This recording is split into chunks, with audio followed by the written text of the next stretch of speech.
Hello! Good morning! And welcome to our croft. Yeah. Our house is just over there, but you can't see it because it's a secret. Yeah, we're not telling you. This week, it's exactly 2 years since we moved into our new house. It is.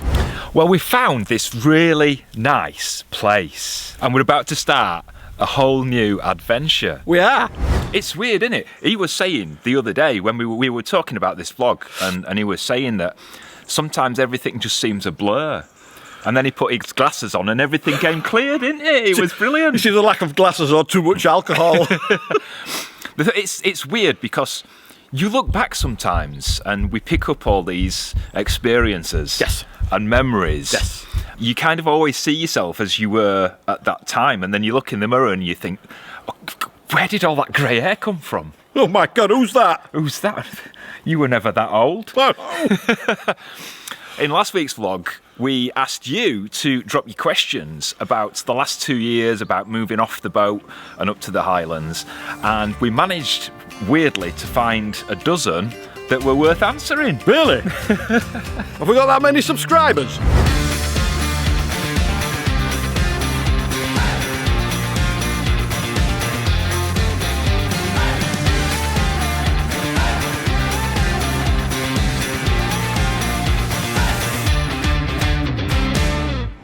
So question number one Oof. is from Laura Oliver and a few others, but Right. I'm going to use the one from Laura Oliver.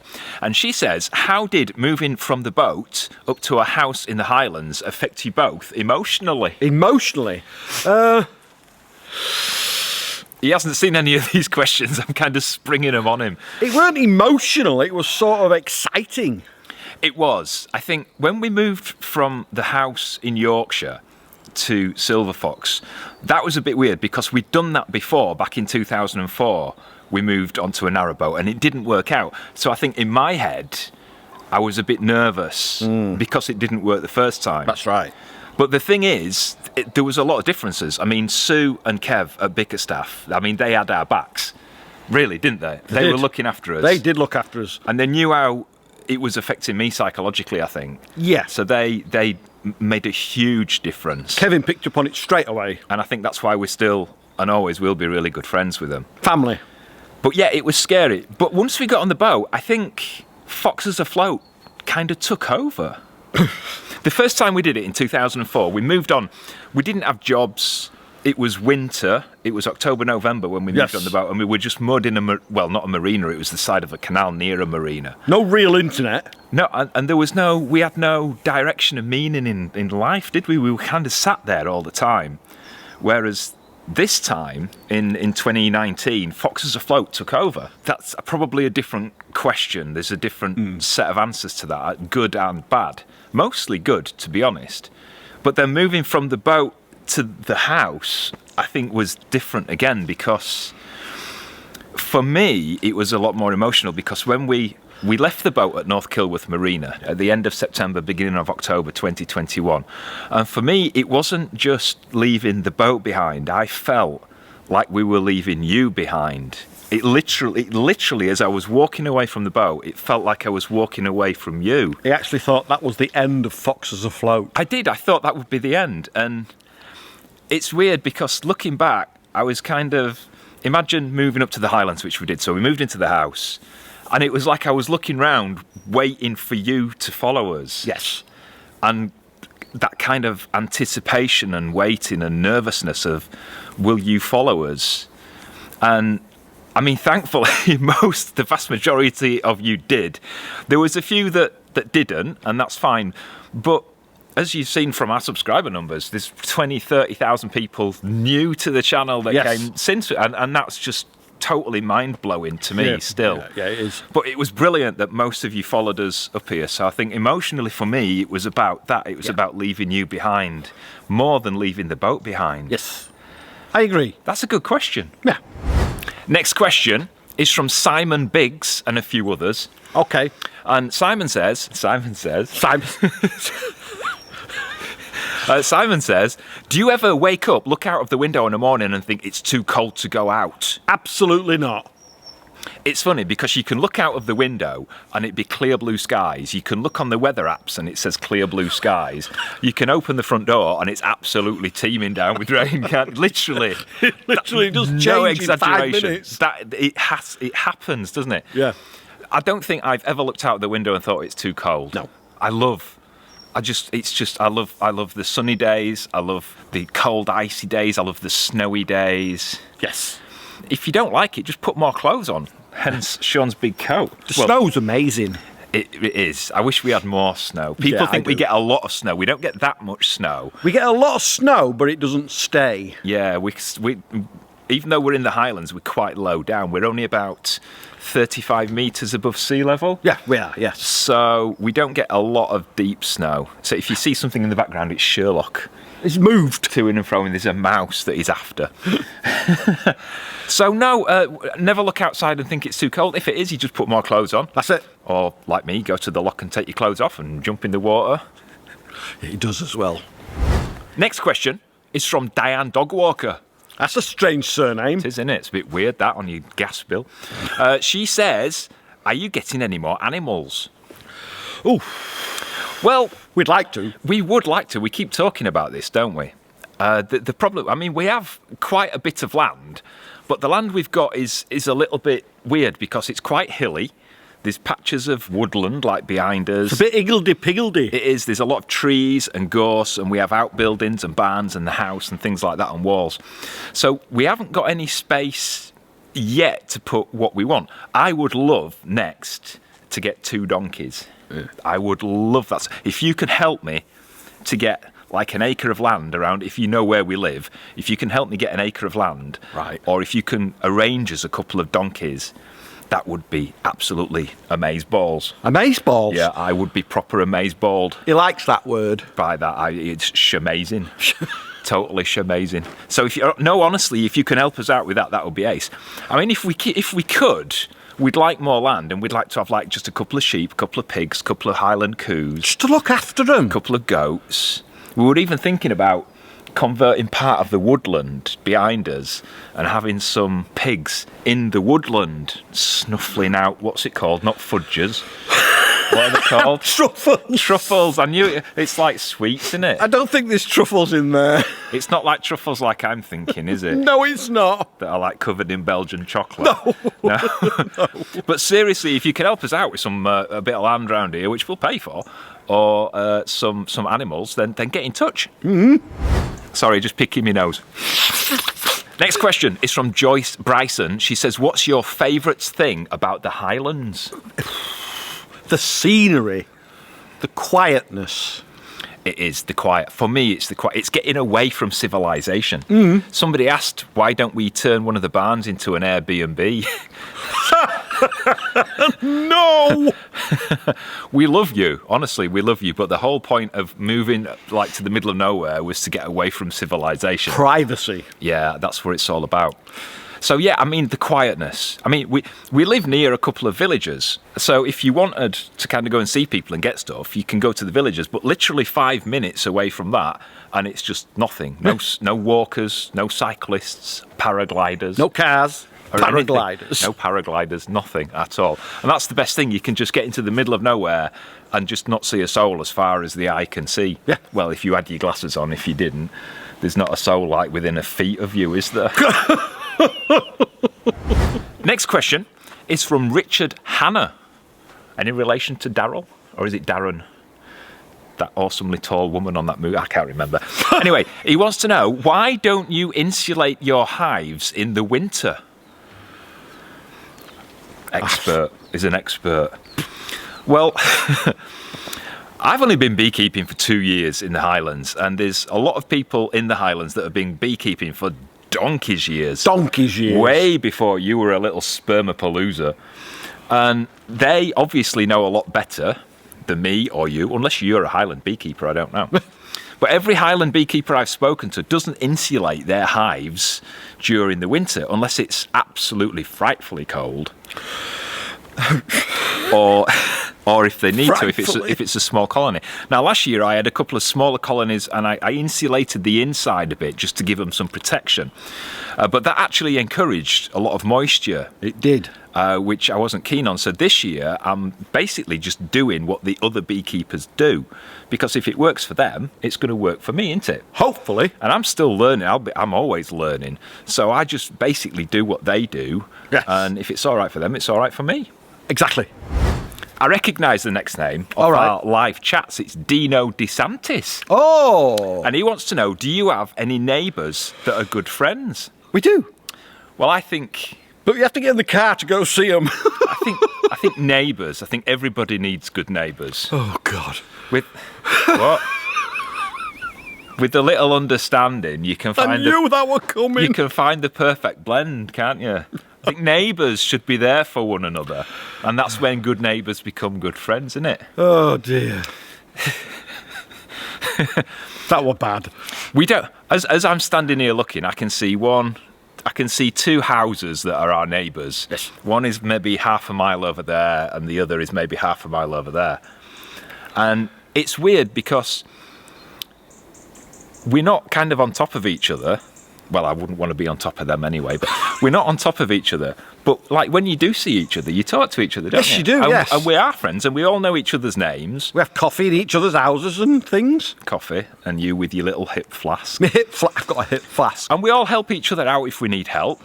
But the great thing is that there's enough distance between us not to be the pain in the backside and noisy. That's right. Especially when you're singing your Celine Dion songs.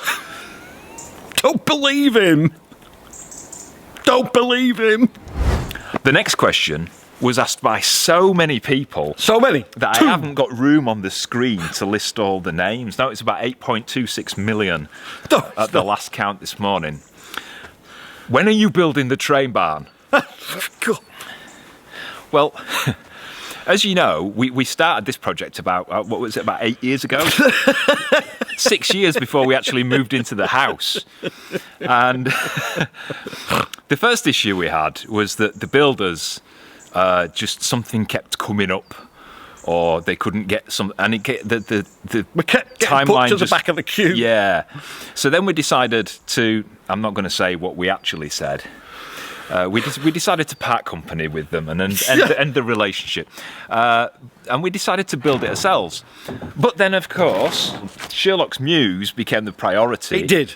And Sean busted his leg, and he's now got a gimpy leg. Are we allowed to say gimp? We're not. You've got that image in your head again now, haven't you? So, no, because you kind of in one breath saying, oh, you need to look after your knee and rest, but then you're saying, well, why aren't you building the train barn? So we've got to wait for Sean's knee to get better, and then we'll start work on the train barn. Next question is from Christy Dargue. Who? I know it sounds like you're having an argument with a crusty something, doesn't it? Christy Dargue says, "What's your favourite season in the Highlands?" That's a very vanilla question for us, isn't it? What's your favourite season? I've always liked the summer, but I do like the winter snow. You take after your dad. I do. He had like a perma tan, didn't he? Because he was always out in the sun. He did. It's the same. He'll end up the same. He's got so many scorch marks, haven't you? You've got to get that one. Scorch marks? Yeah, you've got to get that one sorted out yet. Yeah. You'll end up like your dad in a couple of years, where you're putting vinegar on you, No. thinking it's sun cream, aren't you?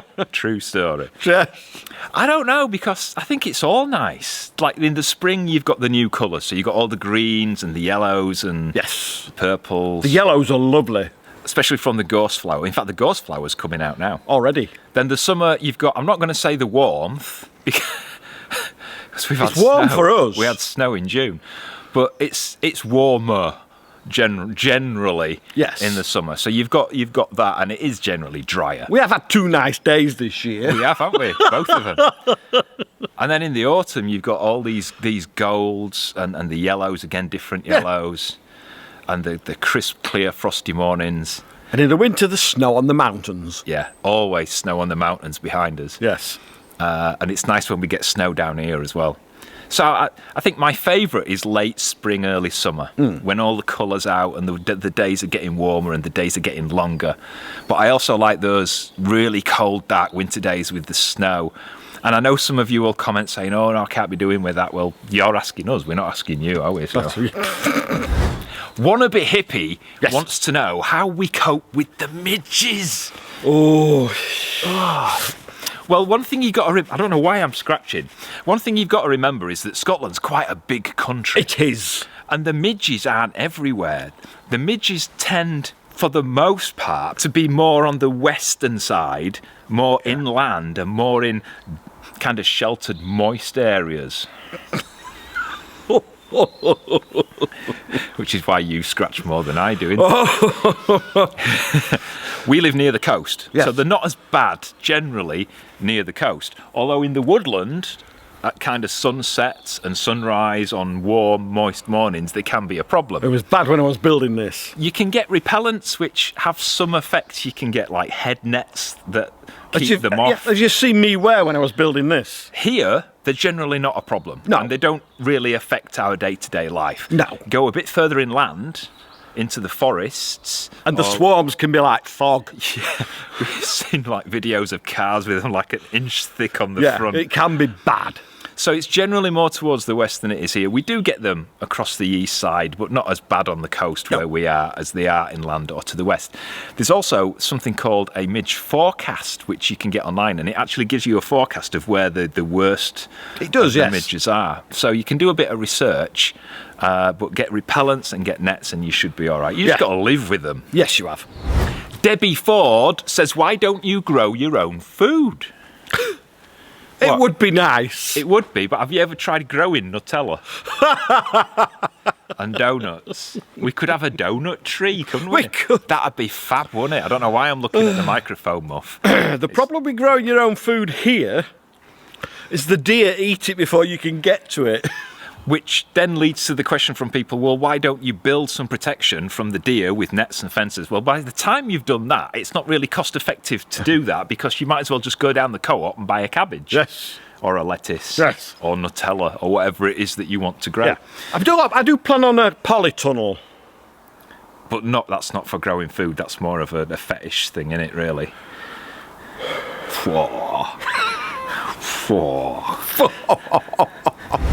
The next cue Q. is from Mr. Spontiac. Are you pronouncing that right? I have no idea. I'm sure he'll soon tell me if I'm not anyway. And he says, Colin, yes? Oh, nothing to do with me then. Will you still be swimming naked in the loch during the winter? Nothing to do with me. You can answer it because you know as well. He will. I will be, yeah. I get a lot of questions about this, about swimming in the loch. Mostly people saying they must be up near your kidneys. Or aren't you worried about shrinkage? But there you go. Yes, I will be swimming naked in the loch. People ask me why. I have this thing, all right, the scientific blurb about it, right, Is his crackers. is I am a little bit whoop, whoop, whoop. The scientific version. So you have this thing called the sympathetic nervous system, okay? And Mine's not sympathetic. The sympathetic nervous system controls things like your fight and flight response, so Right. anxiety and your brain's response to perceived threats. Yes. Now, because of my whoop whoop jibber jibber status, Jibber jibber. yeah, I have a lot of anxiety, and so my sympathetic nervous system is a little bit mental. Do you know what I mean? And A little bit? Yeah, but there's ways that you can calm your sympathetic nervous system down. Now, the opposite of the sympathetic nervous system is the parasympathetic nervous system. So whereas the sympathetic system is responsible for like your fight and flight and anxiety, Right. the other one, the parasympathetic, calms you down. Nothing to do with parachuting. Nothing to do with parachuting, it calms you down. So when you take an icy cold plunge in the cold water, Right. that lowers the sympathetic nervous response and increases the parasympathetic nervous response. Yes. So basically, it alters your brain a little bit and it calms me down. So if I go to the loch on a morning and just spend a couple of minutes wading about in the freezing cold water, that can have an effect that will last me the rest of the day. And that's why I do it. Final question is from James and Jenny. Last question. And they want to know, why aren't Otis and Ollie in vlogs that much? Well, we've been trying to keep this quiet, haven't we? Yeah. Because it's been a bit of a problem, to be honest, this year. And we didn't want to kind of upset anybody by talking about it. No. When we moved off the boat, Otis was a bit more upset about it than we were. Yeah. So much so that he ended up joining a union. Yeah. Now, don't laugh, you'll spoil it. Now, towards the beginning of this year, the union that Otis joined became affiliated with the Writers Guild of America. And as you know, the Writers Guild of America have been on strike for most of the year. Yeah. That's why, like, TV and films have not been written. Yeah. So a consequence of that is because Otis's union is affiliated with the Writers Guild of America, that means Otis was dragged into it, and so he's not been allowed to appear in vlogs either. Yeah. So it's all been a bit of a faff, to be honest. It has, yeah. And to be honest, when I was building this, he weren't very good with the hammer. No, it weren't. As for Ollie is a bit of a rebel, isn't he? Rebel? Yeah, he prefers licking his balls. Nightmare. He prefers licking his balls, doesn't he? And just standing there watching, which is a bit like how we got together, isn't it? Thank you. Thank you, yes. I think you did really well with the questions this time. Did they? Well, they obviously can't see the miniskip with the rest of them in it, but you did well. There were a few that we didn't answer, and most of them were stuff that we get asked all the time that we do actually answer, but I just think people don't watch the vlogs as often and they miss quite a few of them. Things like, are you going to move back on a boat? No, leave them alone. You know what you've been told. I reckon that fate plays a part in guiding the direction of your life sometimes. Me mum always believed that. Yeah. We've done a lot of things over the years that I don't think we would have ever sat down and actually said, shall we do this? No, we haven't. Moving from the boat to the Highlands wasn't a conscious decision, something that we'd sat down and talked about. It were never in the plans. If we hadn't have decided to have a new boat built, we wouldn't have come to the Highlands to film the Caledonian Canal, and we wouldn't have fallen in love with the Highlands. That's right. So I think it's a bit weird how life kind of directs where you're going sometimes. To answer the question, we've got no plans to move back on a boat, whether it be on the English canals or the Scottish canals. No, we haven't. Or anywhere. Doesn't mean it's never going to happen. It just means we've got no plans. We've got no plans to move from where we are now, but we don't know what's around the corner. Anything can happen. And that's not a good or a bad thing. It's just that life takes you in one direction or another, good or bad. Enjoy every moment. And that's what we try and do.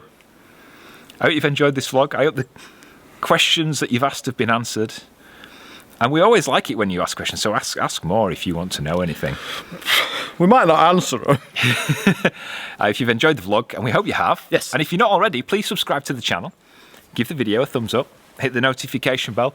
YouTube will let you know every time we release a new video. It'd be ace if you could support the work we do on the croft. Yeah. Up above, Sean said there might be a link to join us on Patreon. If it's not, it's in the video description. It's a tree. And if you join us as a Patreon, you get some exclusive content, you get early access to the videos, and you find out stuff about us that we don't normally talk about on YouTube. Yes. You could also adopt one of our beehives if you wanted. There's details in the video description for that, and all our social media and the other stuff. Are we done? I think so. Do you need a wee? My feet are cold now. You seem to be crossing your legs. My feet are cold. All right, we're going to go let Sean have a wee. We'll see you next time. Take care of yourself. Bye-bye. Ta-ra. Bless him. The old bones, sorry. Sometimes you look black and sometimes you look black. Innit? That's funny, that, because we turned our cocks black the other day, didn't we? As GMT started. You are moving about, aren't you? He's thinking it will lovely and peaceful out here. I'm sure Daryl Hannah's a girl. All right. Because she had boobies, so I'm guessing. But yeah, but you don't know these days, do you? Yes. And if it's all right for them, it's all right for me. Exactly. Did you just say shabba? No, I said it's Aber. All right. The next question comes from so many people that I haven't got enough to put enough. I don't. 3, 2, 1. Can you hear that bird? Yes. Sounds like a little wren. My hands are getting a bit chilly. I've got mine in my pocket. I'm going to put them somewhere warm. I'm still in shot. The sun's coming round the tree. So we've got to hurry up. Oh, sorry, are you all right? Yeah. It's funny, I scratched your ball and your knee hurt. Well, Scotland's a silly old country, innit? We know quite a few silly old countries, don't we? And not all of you don't get midgets everywhere, do you?